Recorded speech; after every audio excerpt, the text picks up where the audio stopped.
Segunda Coríntios, capítulo 3, verso 12, está escrito: tendo pois tal esperança, usamos de muita ousadia no falar. Repetindo, Segunda Coríntios, capítulo 3, verso 12, está escrito: tendo pois tal esperança, usamos de muita ousadia no falar. Amados e queridos irmãos, o ser humano foi criado por Deus, o Senhor dos Exércitos, no jardim do Éden. Deus o fez, Adão, à sua imagem, à sua semelhança, e tirou Eva da costela de Adão, porque Deus tinha dado sobre Adão um som pesado. Então Deus pegou a costela e saiu a carne no lugar. Então fez Eva. Então Adão, ao acordar, ele encontrou a sua mulher, Eva, e deu tal nome, e chamaria ela de varão, porque do varão foi tomada. Pois bem, viveram ali no jardim do Éden, viveram sem pecado, viveram sem maldade, viveram uma vida santificada, tão santa, que todos os dias pela tarde Deus ia ter com Adão e Eva. Imagine, irmão, todos os dias pela tardezinha, o próprio Senhor dos Exércitos vinha à sua casa para te fazer companhia, para tomar um chá da tarde e te contar das belezas celestiais, e te contar das mansões celestiais, dos serafins que estão diante dele, prostrados e voando e dizendo: Santo, Santo, Santo é o Senhor dos Exércitos. Imagine o Senhor Deus vindo em sua casa e manifestando a glória dele, a tua presença, e fazendo você pular de alegria, mesmo você passando por diversas dificuldades, mesmo você passando por momentos difíceis, a ponto de deixar essa vida, mas ele vem te enchendo da glória, e assim você transborda de felicidade. Assim era Adão e Eva no jardim do Éden, todo dia pela tarde. O Senhor Deus ia ter com eles. Pois bem, certa vez Eva estava só, então veio uma cobra rastejante, a cobra astuta, mais do que todas as animarias do campo. Então ela disse a Eva: é assim que Deus disse, não coma de toda a árvore do jardim? E Eva, com sua inocência, disse: não, de toda a árvore do jardim nós podemos comer, mas daquela que está no meio do jardim, que aqui dá fruto do conhecimento do bem e do mal, dela não podemos comer, porque disse Deus: certamente morreremos se nós dela comer. Então aquela cobra, com sua esperteza e toda a sua maldade, sabendo que era desobediência Eva comer daquele fruto, ela encorajou a Eva a pecar. Ela disse: certamente não morrerá. Ou seja, Satanás põe na sua mente que tal coisa que você faz não é pecado, que tais estudos que você pratica não é pecado, que tais roupas que despertam a sensualidade, você não se enxerga no pecado. Você não está dentro do pecado porque Satanás, através de suas setas malignas, os seus demônios que estão ao nosso redor com suas setas malignas, tiram sua mente daquilo que é pecado, dizendo que não tem nada a ver aquilo, não tem nada a ver ouvir uma música secular, e não tem nada a ver ouvir louvores, ouvir músicas, essas músicas abomináveis, evangélicas, que estão sendo compostas por homens e mulheres iníquos, profanos e imundos aos olhos de Deus. Então vocês ouvem essas músicas e vocês pensa que não é pecado, porque pela venda que está em seus olhos e no seu coração, venda essa que é a do engano. Pois bem, Satanás, primeiro poder que ele age sobre a vida do ser humano, ele tem um poder sobre a mente. Então ele passa a fazer a sua obra na nossa mente. E para que assim achemos que determinada coisa que fazemos não é pecado aos olhos de Deus. E muitos, por adentrarem tanto no pecado, as coisas que antes achavam que era indícias, que era iniquidade, achavam que Deus não gostava, que sabiam que era pecado, portanto se lambuzarem no lamaçal do pecado, eles já passam a aceitar aquele pecado que antes ele condenava, e passando a aceitá-lo como certo, e dizendo, não, aqui não tem nada a ver, antes eu estava enganado. Preste bem, ele disse que estava enganado quando conhecia a verdade, e quando agora estão no engano, ele diz que conheceram a verdade. Ainda dizem ainda insinua que estão em liberdade, porque a palavra liberta. Então eles, através do conhecimento, o conhecimento enganoso que eles têm, eles passam a dizer que estão libertos, mas na verdade estavam livres no passado, quando fugia da aparência do mal, quando fugia do mal e quando fugia do pecado. Mas agora eles adentraram o pecado. E assim o Deus desse século, como o apóstolo Paulo disse, que o Deus desse século cegou o entendimento dos incrédulos, para que a luz do evangelho, que a imagem de Deus, não seja manifesta através deles. Pois bem, a cobra no jardim do Éden fez Eva pecar, incentivando ela a comer, incentivando ela a desobedecer o mandamento de Deus, incentivou ela a transgredir, passar por cima das palavras de Deus. Então ela tomou do fruto, pegando, colocou em sua boca e saboreou o primeiro pecado do ser humano, a desobediência. Então ela já correu ao seu varão, Adão, e deu também a Adão. E Adão caiu no pecado de desobediência, porque Eva induziu o conhecimento que ela teve agora da cobra, daquela serpente, daquela Ave Maria. Porque aquela cobra disse que no dia que ela comesse do fruto, ela iria ser como Deus. Ou seja, vamos fazer a ênfase desse texto. Vamos fazer exegese desse texto. Tiremos o conhecimento, extraiamos do texto o ensinamento. Deus é o Todo-Poderoso. Deus, ele é onipotente. Deus é o que tudo sabe, dono de toda a sabedoria, dono de todas as fórmulas para criar o universo, criar os anjos, os seres e as mansões celestiais e até mesmo os céus. Deus é o dono de toda a glória, é o que pode fazer tudo. Deus é onipresente, que sabe das coisas presentes, das coisas passadas e as coisas que hão de vir. Deus tem em sua mão todos os céus, toda a terra, todo o mar, todos os animais e seres viventes, todas as galáxias, todas as estrelas, tem todos os planetas e todas as nebulosas que existem no mundo. Deus tem todo o poder, tanto nos céus como na terra.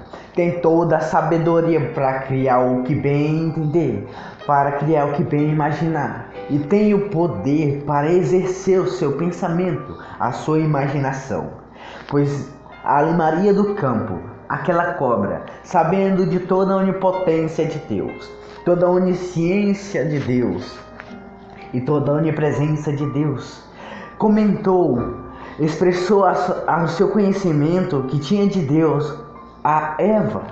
E Eva logo se exaltou, logo olhou para cima e em seu coração desejou comer do fruto Porque a cobra disse que no dia que comer do fruto você não vai morrer, mas você vai ser semelhante a Deus, conhecedora do bem e do mal, conhecedora de todo o poder, e terá em tuas mãos todo o poder e toda a sabedoria. Então Eva, se orgulhando, comeu do fruto para ser semelhante a Deus, imortal. Nunca vai conhecer a dor da morte, nunca vai conhecer a sede, nunca vai conhecer a fome, nunca vai conhecer o sofrimento. Então Eva, querendo ser semelhante a Deus, comeu do fruto. E não só comeu, mas também deu a seu homem, a Adão. E ele comeu. E logo que eles comeram, eles foram abertos os olhos. A primeira queda do homem no jardim do Éden foi a sua desobediência. Porque quando eles comeram do fruto, seus olhos foram abertos. E imediatamente descobriram que eles mesmos estavam nus. Antes eles não viam a sua nudez. Antes eles não sabiam que os seus órgãos estavam expostos. Porque creio eu que eles eram resplandecentes. Porque creio eu que, como embaixadores, representantes de Deus aqui na terra, eles eram resplandecentes. A glória de Deus era manifesta através de seus corpos e resplandecia para que tudo ao seu redor soubesse que a glória de Deus estava manifesta neles. Observe nos tempos de Moisés, quando ele sobe ao Monte Sinai pela segunda vez, lá passando 40 dias e 40 noites, sem se saciar de pão sem se saciar de água. Ele passando esses 80 dias, quando desce do Monte Sinai com as tábuas da lei, lá o seu rosto já está resplandecente, porque passou 80 dias e 80 noites na presença de Deus, jejuando e também intercedendo pelo aquele povo idólatra que já se prostrava diante a um ídolo de ouro, intercedendo a Deus para que Deus não os destruísse, porque a abominação é quem faz uma imagem e a ela se prostra. Então ele descendo estava resplandecente. Outro exemplo também que posso dar é no Monte da Transfiguração, que quando Jesus está com Pedro, Tiago e João, ele começa a flutuar. Imediatamente ele é transfigurado. Suas mãos não são mais humanas, seu corpo não é mais humano, mas antes é mais resplendor do que o sol. E então cai um temor sobre os discípulos. Ali Jesus mostra a sua verdadeira forma. Assim foi Adão e Eva no jardim do Éden. Não enxergavam a sua nudez porque eles não tinham pecado. E por não ter pecado, a glória de Deus era manifesta através de seus corpos. Mas quando eles desobedeceram a Deus, tomando do fruto, eles caíram no pecado. Então imediatamente eles foram destituídos da glória de Deus. Eles foram destituídos da presença de Deus. Perderam o contato direto com o Senhor dos Exércitos. Um véu foi colocado para que as suas orações não adentrassem mais aos céus, ao lugar santíssimo. Agora, Adão e Eva, que antes tinham contato íntimo com Deus, que estava no Santo dos Santos, ou no lugar santíssimo, agora já saíram da presença de Deus, foram para o alpendre, foram para o átrio, ficaram distantes de Deus. Não conseguíamos medir com uma fita métrica o tamanho da queda do homem no jardim do Éden, porque eles viam a Deus face a face, porque todos os dias Deus iria no jardim do Éden para falar-lhes com a sua criação. E depois de seu pecado, Deus subiu aos céus e fechou as janelas dos céus e não ouviu mais as suas orações, porque agora eram ímpios, eram pecadores. E a palavra de Deus diz que a abominação é a oração do ímpio. Grande foi, imensa foi a queda do homem no jardim do Éden. Pois bem, passaram-se anos. Passaram anos e anos e anos. O homem destituído da glória de Deus só podia pedir perdão a Deus através dos sacerdotes, porque os sacerdotes que eram escolhidos por Deus recebiam as orações. As pessoas que cometeram pecado vinham confessavam o pecado. Então o sacerdote intercedia por eles a Deus, para que Deus perdoasse os seus pecados, pecado de tal homem, pecado de tal mulher. Então, depois da oração, era sacrificado animais, certos animais. O mais conhecido é o cordeiro. Então, a pessoa que tivesse cometido o pecado colocava a mão sobre o cordeiro. Então, o sacerdote sacrificava o cordeiro. Então, o pecado que estava no homem ou na mulher era transmitido para aquele cordeiro, e ele era contaminado. E aquela pessoa que tinha um pecado agora já é limpa de suas iniquidades, é limpa de suas mentiras, é limpa de seus adultérios, é limpa das suas fornicações, é limpa de toda abominação, de toda iniquidade que antes vinha vivendo. Então aquele cordeiro é sacrificado a Deus. Então a sua fumaça, o seu fumo, é levado aos céus, e chegando no lugar santíssimo, adentra as narinas de Deus, com um cheiro suave. Então Deus acalma sua ira sobre tal cidadão que vivia no pecado, e passa a ser perdoado. Pois bem, não poderíamos ser salvos por nós mesmos. Até mesmo no tempo da lei, que os judeus praticavam o sacrifício no tempo do antigo pacto, no tempo da circuncisão, no tempo da lei, não poderia ser salvo. Porque de Tiago diz que aquele que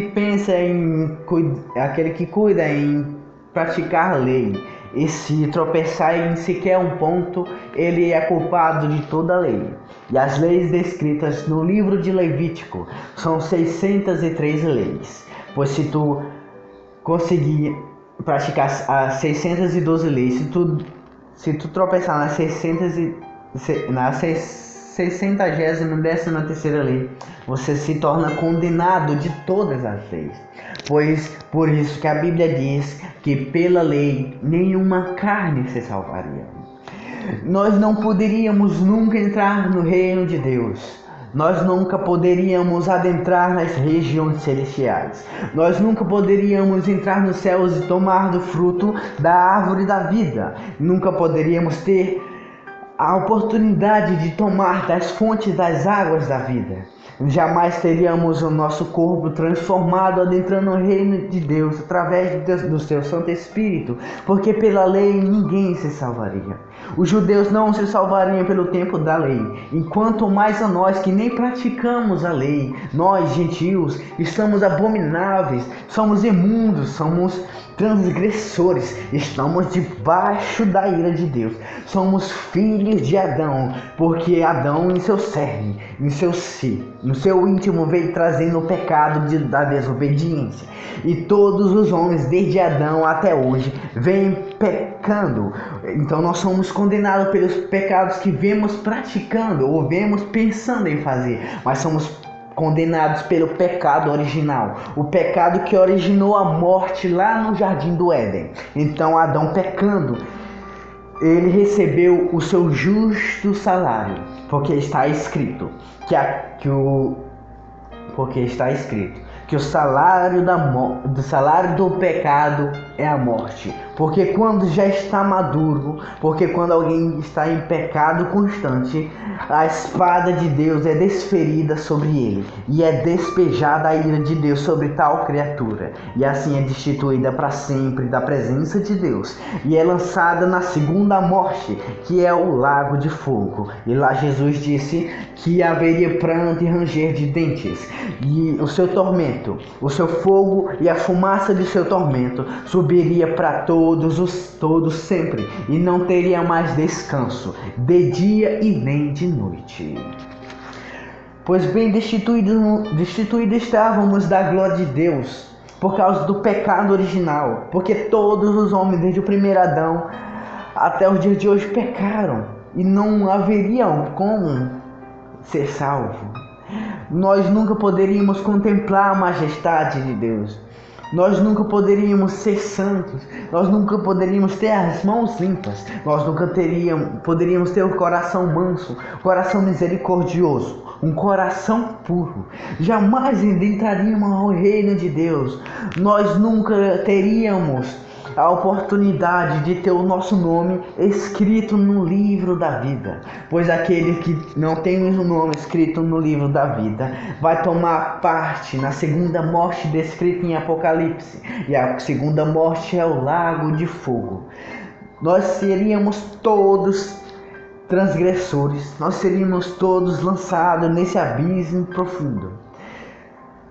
Então, desde Adão até o dia de hoje, nós jamais entraríamos no reino de Deus, jamais desfrutaríamos das mansões celestiais, das bodas do Cordeiro. Mas Deus, por sua infinita misericórdia, pelo seu infinito amor, pegando aquele imundo ou aquela imunda que ao nascer, envolto de sua placenta, envolto de seu cordão umbilical, cheio de esterco, lançado no mar do esquecimento, lançado no lixão, Deus, com sua infinita misericórdia e do seu infinito amor, toma em suas mãos a esse desprezado de todos, a esse que ninguém dava nada por eles, e toma em suas mãos e o ama. Sim, e o ama, o limpa com o sangue do Cordeiro, e o limpa com o poder da sua palavra, e transforma-o pelo poder do seu Santo Espírito. Deus amou o mundo de tal maneira que deu seu Filho único, para que todo aquele que nele crê não pereça, mas tenha vida eterna. Deus deu o seu Filho, Jesus, o primeiro da criação, o primogênito de toda a criação, porque dele saiu todo o restante da criação. Deus, amando o mundo de tal maneira, entregou a seu Filho, o seu Filho amado, a quem estava em glória, a quem era o próprio Deus, porque no princípio o Verbo era Deus, e o Verbo era Deus, e o Verbo estava com Deus. Antes aniquilou a sua forma divina, não teve usurpação por ser Deus, não teve orgulho por ser Senhor, não teve exaltação por ser o Rei dos Reis. Antes aniquilou sua forma divina e se fez carne. Sim, se fez carne, se fez homem, nascendo de uma virgem, que por intermédio do Santo Espírito foi aplantada a semente em Maria, a Virgem, que depois deu a luz ao pequeno Jesus. Deus entregou esse pequeno como um cordeiro, sim, como um cordeiro para ser sacrificado, porque antes os judeus, praticando a lei, o seu pecado era limpo por intermédio de um cordeiro, por intermédio de uma ovelha. Mas agora, para Deus limpar todo o pecado de todas as pessoas, para que assim nós conseguíssemos ser reconciliados com eles, através do Evangelho de Cristo Jesus, Ele envia seu Filho, para que determinada idade ele pregasse o Evangelho, o verdadeiro Evangelho do Reino de Deus. E assim esse Messias que foi prometido pelos profetas viesse a padecer, e pelas pisaduras dele nossos pecados, nossas iniquidades fossem perdoadas, fossem saradas. E na cruz do Calvário, através de sua morte, através do seu sangue derramado, assim nós pudéssemos ser reconciliados com Deus. Porque por intermédio da sua morte, por intermédio do seu sangue, nós fomos limpos. E assim a ira de Deus que estava sobre todo o ímpio, todo o judeu, todo o gentil, fosse acalmada, fosse aplacada. E então, pelo intermédio, pela nossa fé, pela nossa prática de fé no cristianismo, se examinando dia por dia as Escrituras e tentando ao máximo seguir os mandamentos que está na Escritura, assim nós fomos reconciliados com Deus, assim nós passamos a ser amados de Deus, e assim nós podemos um dia adentrar o reino celestial, adentrar através do evangelho, através da aceitação de Cristo Jesus, ter o nosso nome escrito no livro da vida. Pois a maior felicidade do homem não está em ser o dono da Petrobras. A maior felicidade do homem não está em ser o presidente da República.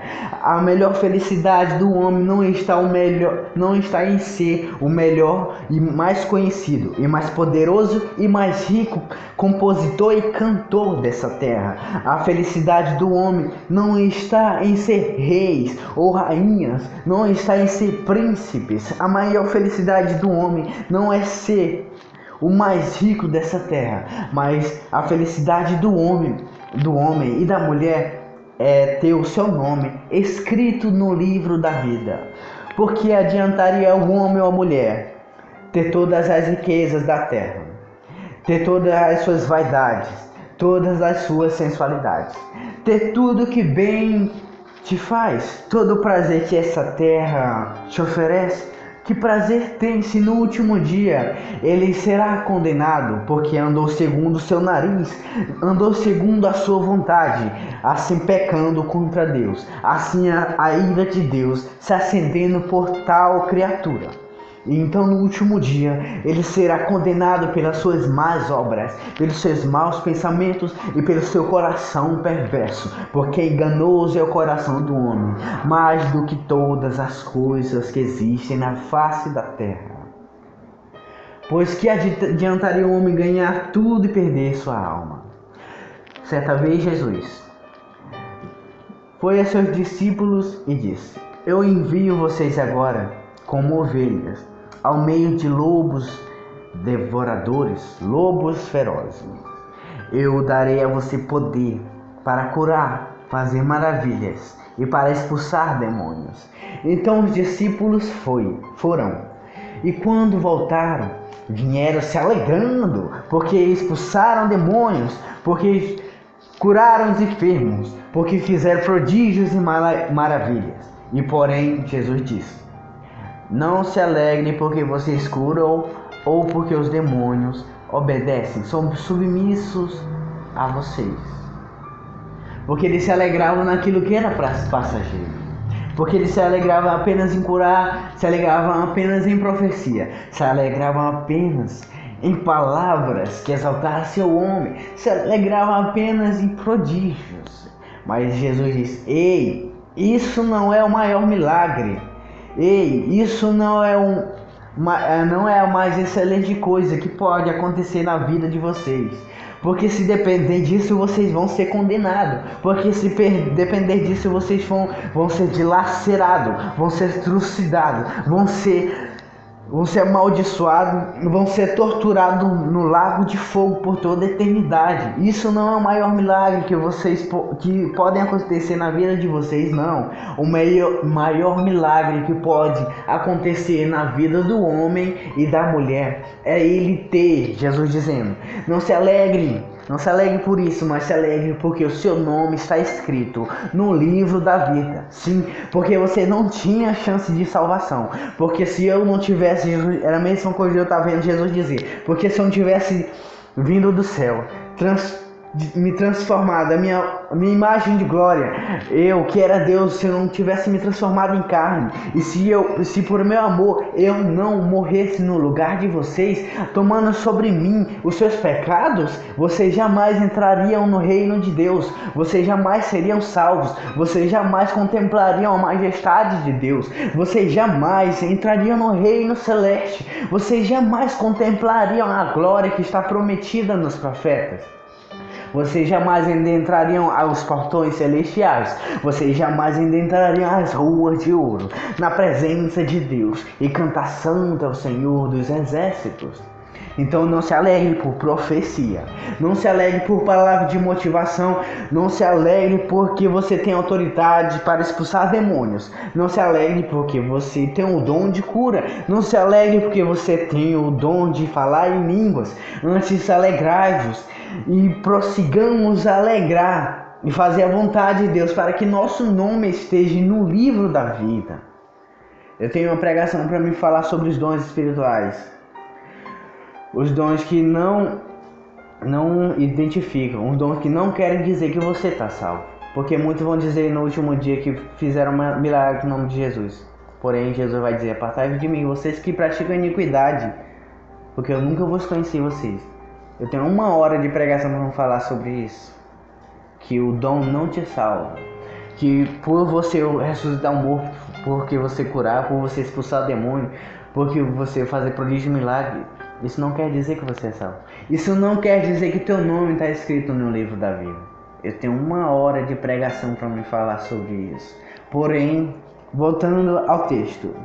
Então nós fomos reconciliados com Deus através do Evangelho, através da crucificação de Cristo Jesus, através do seu sangue na cruz do Calvário, Ele morrendo por nós, fazendo expiação por nossos pecados.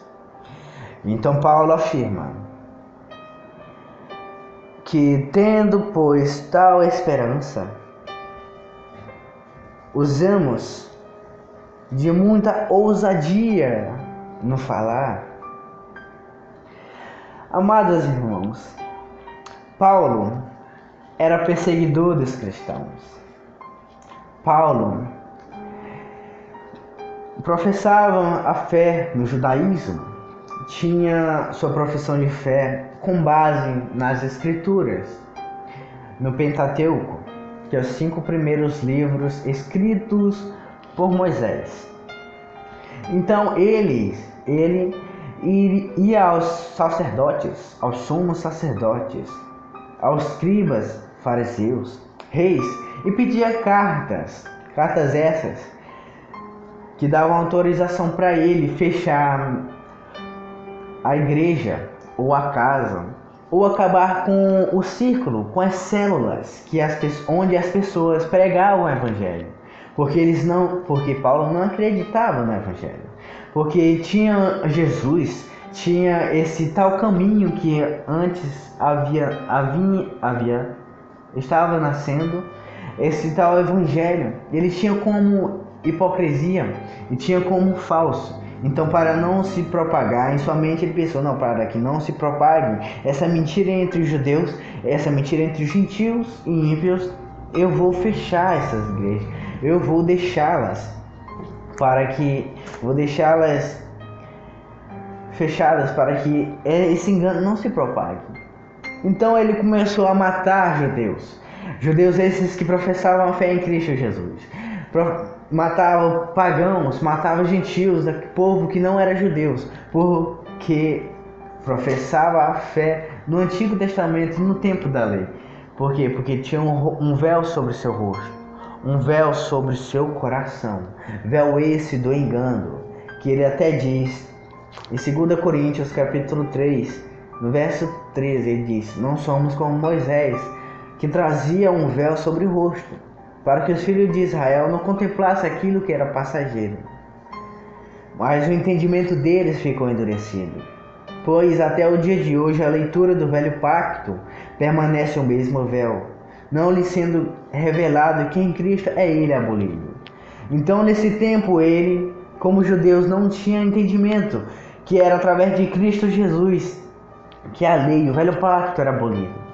Então ele tinha zelo, ele tinha zelo pela sua doutrina, pela sua religião, mas era um zelo sem fundamento, um zelo sem conhecimento, porque ele conhecia somente a lei, mas não conhecia a interpretação das Escrituras Sagradas, porque só tem a interpretação aquele a quem Deus concede graça, aquele quem Deus concede o entendimento, e Deus só concede o entendimento para aqueles que são sinceros e puros de coração, para aqueles que buscam verdadeiramente fazer a vontade dele. Então ele tinha um véu sobre o seu rosto e sobre o seu coração, não sendo assim, não sendo manifesta a glória do evangelho, que é a imagem, que é a glória de Deus. Eles não conseguiam ver porque estava enganado. Mas isso mudou. Ele, no caminho que ele estava fazendo, com as cartas para fechar as igrejas, ele cai do cavalo. E quando ele cai do cavalo, porque uma luz o cerca, uma luz resplandece sobre ele e os demais que estavam acompanhando ele. Então imediatamente ele se cega, ele cai no chão. Então ele ouve uma voz: Saulo, Saulo, por que me persegues? Duro é para ti recalcitrar contra os meus aguilhões. Então imediatamente ele perguntou: quem é, Senhor? E então a voz lhes respondeu: eu sou Jesus, a quem tu persegues. Então daquele momento em diante cai um temor sobre Saulo. O entendimento dele é esclarecido, porque ele professava uma fé enganosa, tinha um zelo sem fundamento. Tinha um zelo sem fundamento. Porque tinha entendimento das escrituras, era sábio, estudava nas faculdades de teologia da época, mas não tinha um entendimento das coisas espirituais. Sabia apenas da letra, mas não sabiam da revelação do Espírito. Pois então, quando a voz falou-lhe a ele que era Jesus, caiu um grande temor sobre ele. Um grande arrependimento, porque perseguia os cristãos e matavam. Fechavam as igrejas, fechavam as células, prendiam as pessoas daquela época que professavam a fé em Jesus. Torturavam elas para que elas negassem o Evangelho, porque elas sendo torturadas quando fossem soltas a pregar-se contra o cristianismo, contra Jesus. Então caiu-lhe um arrependimento sobre o coração. E então ele se arrependeu-lhe e disse a Jesus: o que queres que eu te faça, Senhor? Muitos dentre nós precisamos cair do cavalo. Muitos entre nós precisamos adentrar o caminho onde Paulo caiu do cavalo, porque conheceu a verdade, porque conheceu as verdadeiras doutrinas. Muitos entre nós devemos parar de ouvir aquilo que só nos agrada, aquilo que só nos satisfaz, aquilo que só nos alegra. Porque Paulo diz em 2 Coríntios capítulo 2 Timóteo capítulo 4, verso 1 em diante, ele diz que para nós pregarmos, nós que temos o conhecimento da santa doutrina e os ensinamentos da Bíblia e dos apóstolos, para que nós preguemos a palavra insistentemente, a tempo e fora de tempo, porque viria tempo que as pessoas não suportariam a santa doutrina, ia ter comichão, ia ter coceira no ouvido, e desviariam o olhar e os ouvidos da verdade, e se voltaria a fábulas.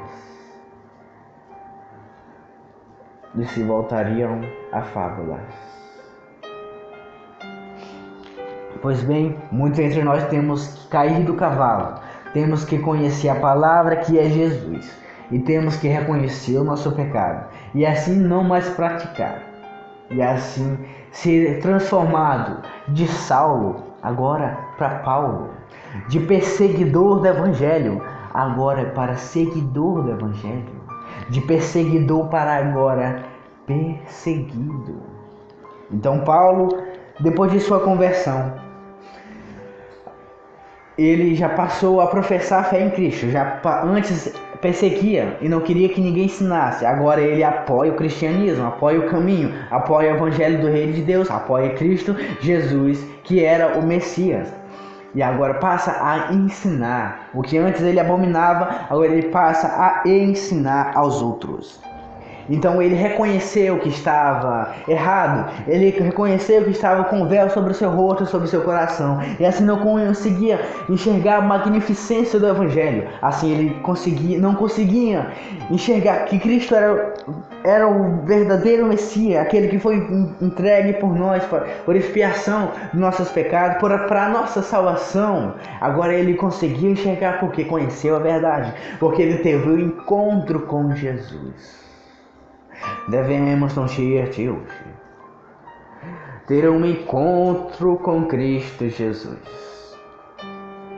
porque muitos estão destituídos da glória de Deus, tanto os ímpios lá fora, os que não são crentes, como alguns que adentram aos templos de Deus.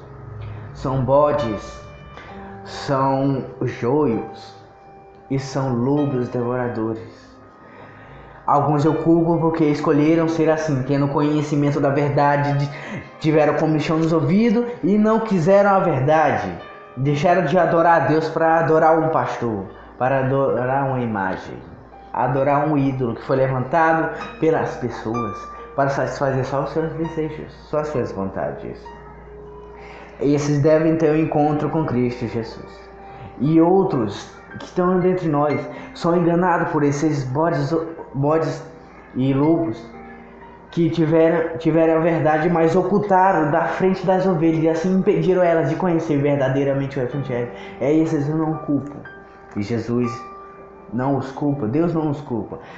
Então, eu digo a vocês que orem para que Deus tenha misericórdia de nós, para que levante homens e mulheres santos, homens e mulheres que tenham a vida toda devota, entregues de entendimento, de coração, de alma e de espírito a Ele, que façam suas obras e que preguem verdadeiramente o Evangelho de Deus, para que Ele esclareça, para que eles, através da palavra, derrame ela como colírio em seus olhos, para que vejam o pecado e para que vocês abandonem o pecado.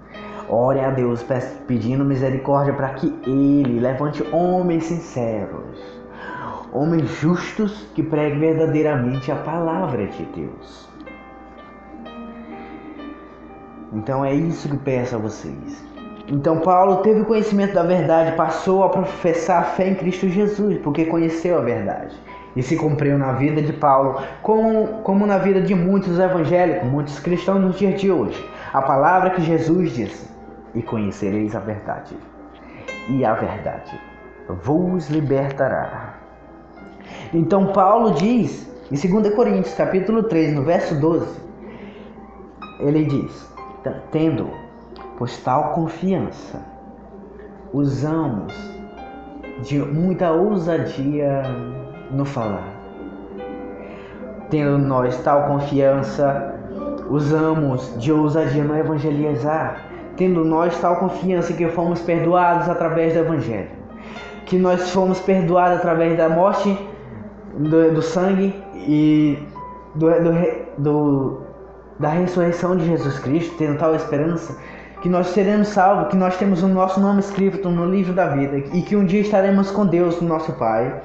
Usamos de muita ousadia no falar, evangelizamos aos ímpios, aos que estão cativos, aos que estão aprisionados nas correntes do pecado, aos que estão aprisionados nas grades da iniquidade, nas grades do engano. Usamos de muita ousadia no falar, adentramos as casas dos órfãos, das viúvas, dos senhores, das famílias, adentramos nas escolas, adentremos nas salas de aulas, nos pátios da escola, adentremos em todos os lugares onde permitem nos entrar, para que evangelizemos, para que assim mostremos a ele a salvação que há em Cristo Jesus, para que eles também possam ter a esperança de vida eterna, para que eles possam não ser condenados com o príncipe desse século, que é o diabo, não ser condenado com o mundo ao lago de fogo, mas para que eles venham ter vida, para que eles passem de ossos sem carne, ossos sem vida, vales de ossos secos, mas através da palavra, através do Santo Espírito de Deus, eles já passam a ser restituído o seu corpo, restituída a sua alma, o seu espírito, e assim ter vida, porque a palavra manifesta a vida, porque a palavra, quando impacta, ela tira o homem do pecado, que é a morte espiritual. Aí já passa a Deus a limpá-lo pelo sangue do Cordeiro. A ira de Deus já passa a ser aplacada, a ser acalmada por tal criatura. Então ela já passa a nascer de novo, e assim ser uma nova criatura e tendo esperança de vida eterna. Então nós, tendo tal esperança de salvação, usemos de muita ousadia no falar. Evangelizemos a tempo e fora de tempo, para essas pessoas que não têm conhecimento. Evangelize para a sua mãe, evangelize para o seu pai, para o seu responsável, evangelize para o seu irmão e sua irmã, evangelize para os seus avós, evangelize para aqueles que você diz que é seu amigo, evangelize para os seus professores, evangelize para os seus diretores, evangelize, cumpra o seu ID. Anuncie as boas novas a esses que estão cativos do engano e do pecado. Anuncie a liberdade que existe através da palavra de Cristo Jesus.